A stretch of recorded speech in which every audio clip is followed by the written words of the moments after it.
It speaks to the integrity of our fire chief and his approach to the job. He didn't send life-saving resources to people in Kerrville, and now he's not sending life-saving resources to the people in Austin. What is your message to the Austin Fire Department and City Council and everyone who's kind of involved in making this crucial decision to lower that crew number from 4 to 3? Right. So I really hope the current council remembers what we told them when they were trying to get our endorsement. We spent 2.5 hours talking to them about topics like this. I really hope they look at the council and what they said in 2018.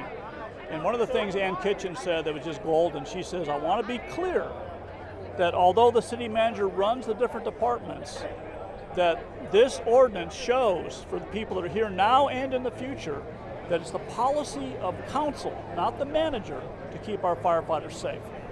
That's what this ordinance does. That's why we expect you to keep your promises and vote to keep this ordinance alive. Yeah, and so it sounds like it lowers efficiency by dropping that crew number. I mean, how much does this put firefighters' lives at risk, dropping crew numbers from 4? Well, I think Sarah Kuhn talked about it really well. So we have a 2-in, 2-out law in the state of Texas. We can't enter a structure fire unless we have 2 outside and 2 inside, unless we have a known rescue. So then the firefighters have to put their life in more risk than they should in order to save lives, and we'll do that, but don't ask us to do that. We'll have a better chance of saving y'all, we'll have a better chance of keeping ourselves safe if we can keep our nationally approved standard. Sure.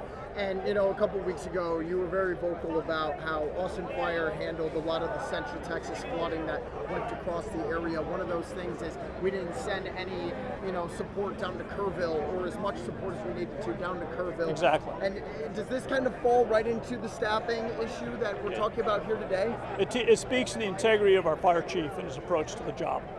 He didn't send life-saving resources to people in Kerrville, and now he's not sending life-saving resources to the people in Austin.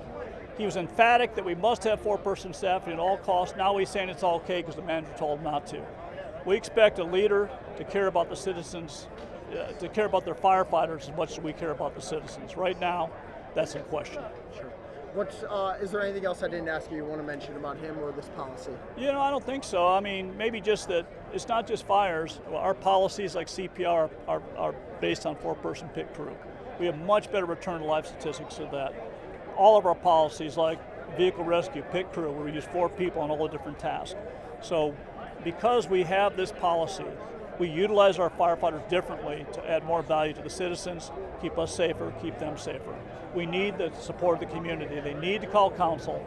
They need to email council. We have a tool set up now at www.austinsafetyfirst.org where it's very easy to email all these policymakers and let them know you support firefighters.